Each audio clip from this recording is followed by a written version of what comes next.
Jelani Cobb writes, the context of the conversation about police accountability has been irrevocably changed. Black Lives Matter, but reports that those words were uttered by a gunman in Dallas mean that any movement under that banner may well have met its end. So what does the future hold? Joining me now, Vanderbilt University law professor Carol Swain and civil rights attorney Ariva Martin. Professor Swain, Black Lives Matter, the movement has become a political flashpoint. I saw a Drudge headline which said, Black Lives Kill. Is this the end of the Black Lives Matter movement? I would hope so, because I believe that it has been a very destructive force in America. And I urge all of your viewers to go to their website and look at what they're really about. It's a Marxist organization all about black liberation. It's not really addressing the real problems affecting African Americans. And so it's problematic. It's misleading black people. It needs to go. Ariva, your response?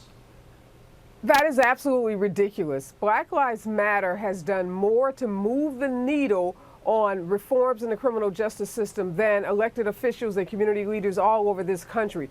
I live in Los Angeles. The Los Angeles Police Department, one of the largest police departments in the country, now is equipped with body cameras. That's true of other police departments all over this nation, primarily because young people primarily took to the streets, Black Lives Matter, to raise the issue of the inequities in the criminal justice system. And just because one lone individual, criminal, who's not affiliated with the Black Lives Matter group, does what happened in Dallas, shoots those cops, you cannot equate what he did with that entire movement. It is a peaceful movement. It is a movement that's raising the issue of the criminal justice system, the disproportionality of racial bias in that system. And I think they ought to be credited. I think they're going to be empowered. I think they're going to continue to push the needle on this thing we're tackling in this country called justice.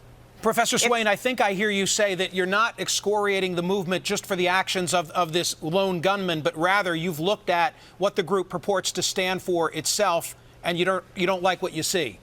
No, I don't like what I see. It's pure Marxism. It talks about state violence, genocide, all of those are buzzwords that are quite destructive. And again, I urge your viewers to go to the Black Lives Matter's website and read their own definition of what does Black Lives Matters mean. And in the case of the two recent police shootings, videos don't tell the entire story. And if you look and dig further, in the case of the shooting in Louisiana, the guy was a convicted felon. He had an illegal gun, and he resisted arrest. And so we get part of the story. And in the case in Minnesota, where you have the girlfriend that videotaped, where there are other videotapes that she has on her Facebook page that she has live streamed. And in one of them, she and her boyfriend, they're sitting in their car, smoking reefer with the child in the background. And so that video is out there. And so we have to look at the credibility of the witnesses. We need to not rush to judgment. And I find the media, they're putting too much focus on the videos before we have the facts. Ariva, respond to that. With all due respect, Professor, you just suggested that the shooting of Alton Sterling is justified because he has a prior criminal record. At the time that the police arrived at the scene after getting a call from a homeless man, they had no information about his record. Simply because you have a criminal record doesn't mean your life is any less valuable in this system. Police officers aren't empowered to shoot people because they have a criminal record. They didn't have that information when they had information that he had a gun. They knew he had a gun, and it turned out to be an illegal gun. Can I finish? It turned out to be illegal. I allowed you to finish. Please, Ariva. Finish, Professor, please. let her finish. Go ahead. Yes, the issue is, were those officers in imminent danger?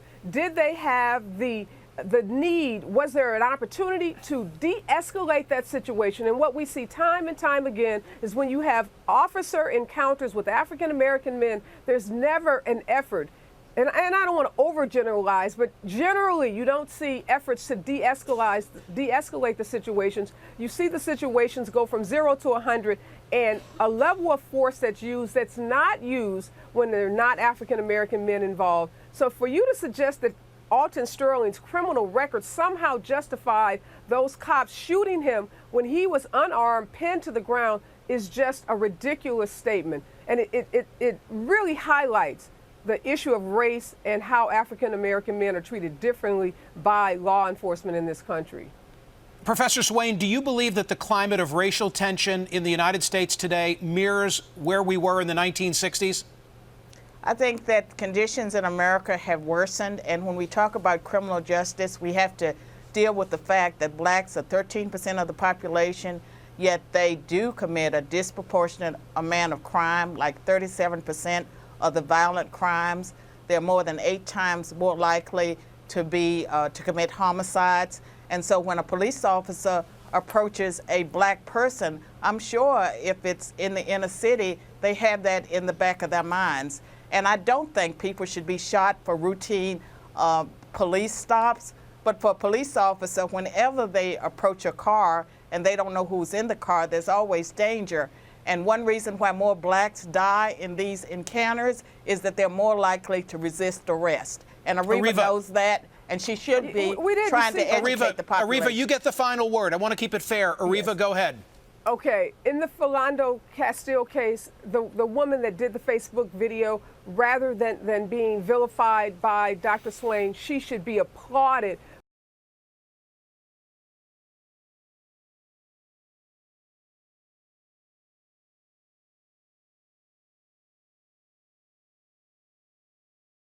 For her calm, for her composure, for allowing us to see how a routine traffic stop turned into a murder. A cop shoots into a car with a woman and a 4-year-old child, and rather than focus on that cop's actions, we are now blaming both the victim, Philando Castile, and the courageous woman that videotaped that. And that is what the issue is that we have to deal with in this country if we're ever going to get past this. Blaming the victim. The victim shouldn't have resisted. The victim shouldn't have run. The victim should have complied. Let's focus on the cop that has the badge and the gun and is acting under the color of authority. That's where this issue will be resolved.